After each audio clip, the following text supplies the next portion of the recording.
Good morning, folks. We've got no less than 8 linked stories or data sources for you to check today. Earth, Sun, and the cosmos are covered. But as always, let's begin over at spaceweathernews.com and find the last 24 hours on our star still a quiet rotation. The sunspots have not redeveloped, and the solar flaring is flatlined back on the floor this morning. Plasma filaments remain stable too as all eyes come to the trans-equatorial coronal hole linking up with Earth today and setting its stream our way to arrive over the weekend. We do expect lithospheric action to recommence after this 3-day break from larger rumbles we're in here.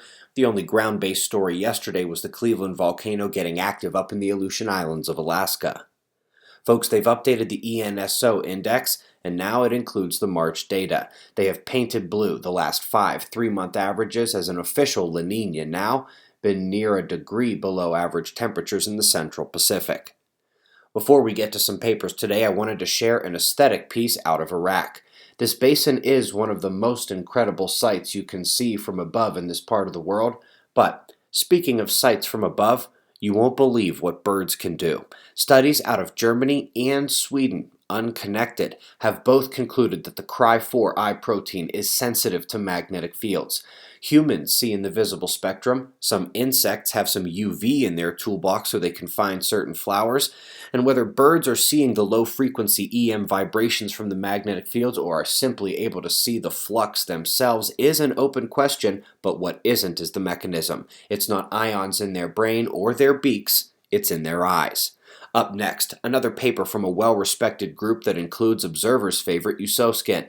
This reconstruction is very close to one of his previous reconstructions, matches multiple proxies, and perhaps more importantly, it does indicate that this recent grand maxima is virtually unmatched for thousands of years. We've got 3 cosmology links today. First one declares the canonical dark matter spin-dependent interaction profile is no longer a good fit for the data. Basically means that it has to behave and follow the rules, just like the rest of us particles. Then we've got Loeb and Munoz and a trio of Harvard scientists taking a hard look at charged dark matter.